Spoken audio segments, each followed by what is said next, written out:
La educación está de moda, vemos reformas educativas de todo tipo, pero entre toda la discusión que es política, que tiene que ver con métodos, que tiene que ver con quién puede dar clases, quién no puede dar clases, se nos olvida quizás el proceso mismo de cómo aprendemos.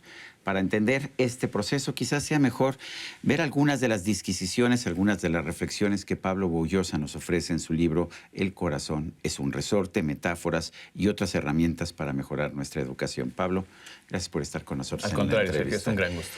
Empecé a leer esto y pensé que iba a ser una especie de tratado sobre la educación, teorías de la educación. No tiene nada que ver con eso. Para empezar, me encuentro al empezar a leer el libro con que hablas de herramientas y la importancia de las herramientas para transformar el mundo. Cuéntanos. Sí, y para mejorar nuestras potencias, ¿no? Porque gracias a las herramientas multiplicamos nuestras potencias, o gracias a la tecnología, diríamos, pero no solamente a las tecnologías electrónicas o mecánicas, sino sobre todo las tecnologías, digamos, mentales. Dadme una palanca y un punto de apoyo y moveré el mundo, ¿no es así? Decía Aristóteles, si no mal recuerdo. No, Arquímedes, sí. Perdóname. Arquímedes, como que Aristóteles. No, bueno, no. Pero en fin, ¿de dónde surge este libro? ¿De dónde surgen estas disquisiciones que además parece que empiezan en un punto y nos empiezan a llevar por mil caminos? Bueno, de una inquietud primero por la propia lengua. Como sabes, tengo ya varios años haciendo un programa sobre nuestra propia lengua. Y hace no mucho me encontré con una frase del poeta Coleridge que me conmovió mucho y que me movió a buscar más, a ver si era cierto lo que él decía, porque a veces a los poetas hay que leerlos no solo como gente que dice cosas lindas, sino incluso como profetas. Y Coleridge dice que el lenguaje es el arsenal de la mente humana, que contiene al mismo tiempo los trofeos de nuestro pasado y las armas de nuestras futuras conquistas. Y yo de alguna forma sí sabía que en la lengua hay un gran tesoro de sabiduría que nos han legado generaciones y generaciones anónimas y que hay mucho que podemos aprovechar de nuestra propia lengua. Pero no me había dado cuenta hasta qué punto Coleridge tiene razón y sigo convencido de que eso es súper importante. Es más, no solamente yo estoy convencido. Todo el mundo conoce los resultados de las pruebas PISA. Y PISA básicamente lo que mide son dos habilidades. La habilidad verbal o la lectoescritura. Eso es de leer y entender lo que estás leyendo o de escribir. Exactamente. Y la habilidad para las matemáticas. Pero incluso las matemáticas o cualquier otra ciencia está mediada por la lengua. Entonces, lo más importante realmente es cómo manejamos nuestra lengua. Esa es la herramienta fundamental de todo proceso educativo. Insisto, cuando consideramos la educación como ese proceso íntimo que hace que mejore nuestra mente. ¿La lengua es una herramienta, como estás planteando aquí, o es el espejo del alma, como decía Descartes? Es un poco todo eso, pero yo lo veo más que incluso como una herramienta, la veo como una caja de herramientas, que contiene, entre otras, 3 de las herramientas que analizo en el libro, y solamente las analizo en uno de sus muchos aspectos. Pero insisto, creo que es una caja de herramientas que contiene muchísimas posibilidades. Y desgraciadamente muchas veces vemos a la lengua solo como una herramienta para comunicarnos con las demás personas, que desde luego es el uso más importante que le damos o más común que le damos. Pero es muchísimo más que eso. Por ejemplo, una de las herramientas que analizo es el diálogo interior, porque la lengua no solo nos sirve para comunicarnos con otras personas, sino también para comunicarnos con nosotros mismos. Y todos nos estamos constantemente hablando, reconviniendo, animando, regañando. Y ese diálogo, la calidad de ese diálogo que mantenemos con nosotros mismos es absolutamente fundamental. Entre otras cosas, para mejorar nuestra fuerza de voluntad, pero para muchas otras cosas, que es lo que yo analizo en el libro, solamente la fuerza de voluntad, pero en realidad es importantísimo. Yo diría que para nuestra felicidad, si tú todo el tiempo te estás diciendo que no sirves, que eres una basura, que no, pues oye, te la vas a pasar muy mal. Es importante que tengas un buen diálogo contigo mismo. ¿El corazón también es una herramienta? El corazón, sí, es un resorte. Pues es una frase de Thomas Hobbes de Leviatán. Pero esa es la idea, ¿no? Que el corazón es un aparato mecánico y esa es la idea. Sí, ¿no? La idea era un poco eso, que digamos que hay grandes metáforas que van dominando los periodos históricos y en algún momento, sobre todo a partir de que se inventó el reloj, pues el cuerpo humano fue visto como un mecanismo maravilloso semejante a un reloj. Y hoy pues tenemos las computadoras y entonces hablamos casi de la memoria de corto plazo o memoria RAM y de nuestro disco duro, que es la memoria de largo plazo. Y nuestra metáfora se ha un poco vuelto como las computadoras o incluso la nube. Muchos dicen, ¿qué es la lengua? La lengua es como la nube, está en la nube, no está en ningún lado, no está físicamente, no la puedes palpar. Y está en la nube y la bajas cuando la necesitas, pero además la modificas y la vuelves a subir a la nube, ¿no? Cuando yo veo mi reloj, sin embargo, aquí está mi reloj. Muy elegante, muy bonito. Veo mi reloj, me es difícil imaginar mi corazón como un reloj. Cuéntame un poco. Bueno, es que los resortes hacían que mejoraron muchísimo el mecanismo de los relojes, hicieron posible el minutero, el segundero, el reloj de bolsillo, y el resorte va liberando energía lentamente, digámoslo así. Y yo lo que digo, juego un poco con esta frase en el sentido de que todos tenemos lo que José Antonio Marina llama una inteligencia generadora, constantemente una inteligencia que no podemos detener. Si yo te pido que pongas tu mente en blanco durante 5 minutos y no piensas absolutamente nada, pues te van a venir un montón de ideas a la cabeza, no puedes dejar de pensar. ¿Por qué? Porque tienes esa inteligencia generadora que es como un resorte. Y esa es la base de toda la inteligencia. Tienes que tener una rica inteligencia generadora, fértil, inventiva. Ahora, la pregunta es cómo mejoramos esa inteligencia que es pues, inconsciente, impulsiva, que no puedes detener, ¿no? Y un poco abordo eso en el libro. Y en cierto sentido, la comparación que hago es que el corazón es semejante a esa inteligencia generadora.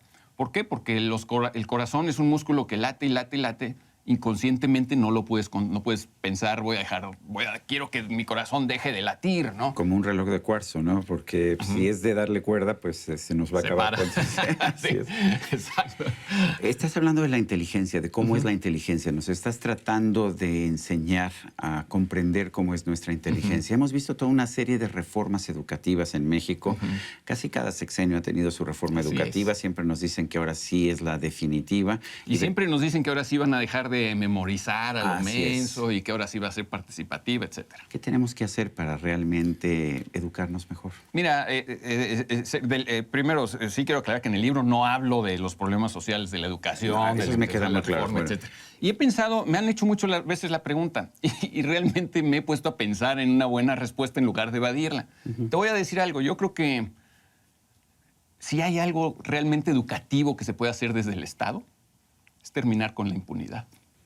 Si hay una lección que necesitan los niños, los jóvenes y los adultos de este país, es una lección de justicia. Es lo que más falta nos hace. Todos los problemas que vemos en México, prácticamente todos los problemas importantes, desde la contaminación hasta la educación inclusive, pasan por un problema de impunidad. Ese es el problema de México, la impunidad. Pero estoy metiéndome en un asunto que no tiene nada que ver con el libro. Pero realmente te lo digo con sinceridad. Creo que esa es la lección moral más importante que nos hace falta. Pero si hablas en tu libro de la lectura, si hablas en tu libro de estas letras que entran a través de la página de papel o de otros tipos de páginas, hablas de la lectura también como una herramienta. Cuéntanos sobre ella. Y de la responsabilidad individual, que independientemente de esto que acabo de decir, pues todos tenemos una responsabilidad individual con nosotros mismos y con las personas que nos rodean, particularmente si son más jóvenes que nosotros, ¿no?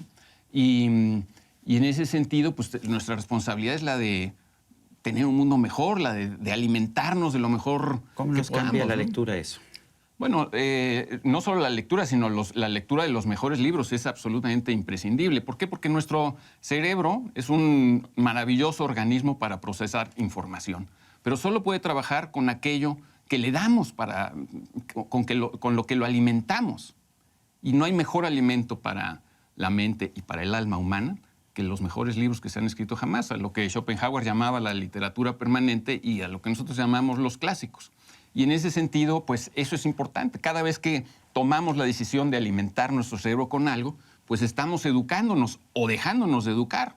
Si solamente le doy nimiedades o superficialidades o tonterías o vulgaridades a mi cerebro, con eso va a trabajar, eso es lo que va a meter en su cabeza y con esa información va a procesar y a generar cosas.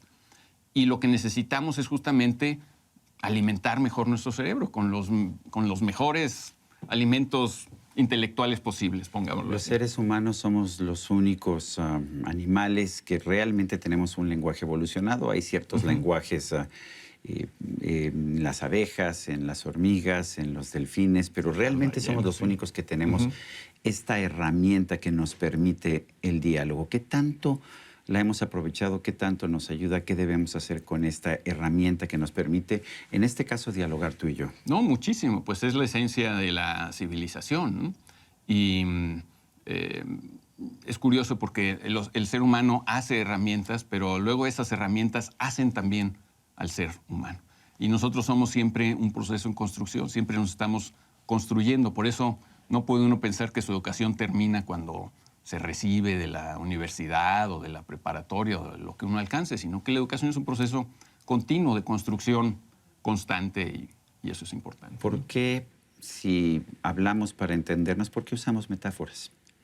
Bueno, es interesante porque en la lengua empieza con una cosa muy general. De hecho, antes de que tuviéramos, digamos, la lengua hablada, los antiguos seres humanos o del género Homo, pues tenían gestos. La base de toda la lengua es corporal.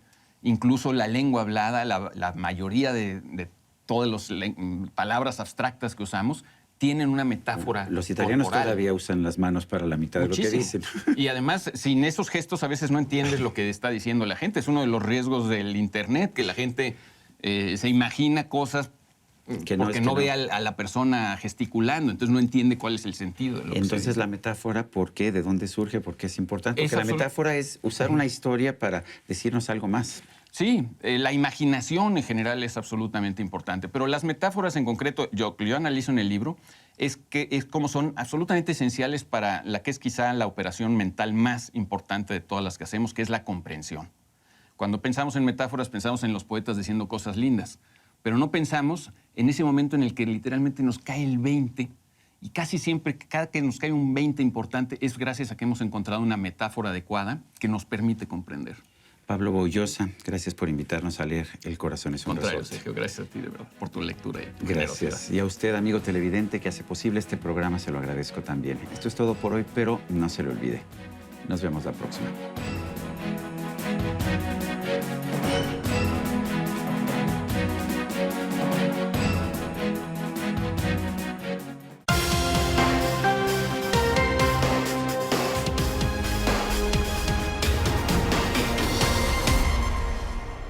A pesar de las amenazas del presidente Trump, la economía mexicana sigue beneficiándose de los envíos de dinero que hacen los trabajadores a sus familias. El mes de marzo se registró la segunda mayor entrada de la historia, 2.520 millones de dólares, cerca de 50,000 millones de pesos. ¿Será que nuestros paisanos temen ser deportados o que su dinero sea retenido? Lo que están haciendo es apresurar su apoyo económico a su gente en México. Los dólares que envían nuestros paisanos, esa inmensa fábrica de pobres que salió del país por el desempleo y los salarios bajos, es la principal fuente de divisa. Desbancaron al petróleo.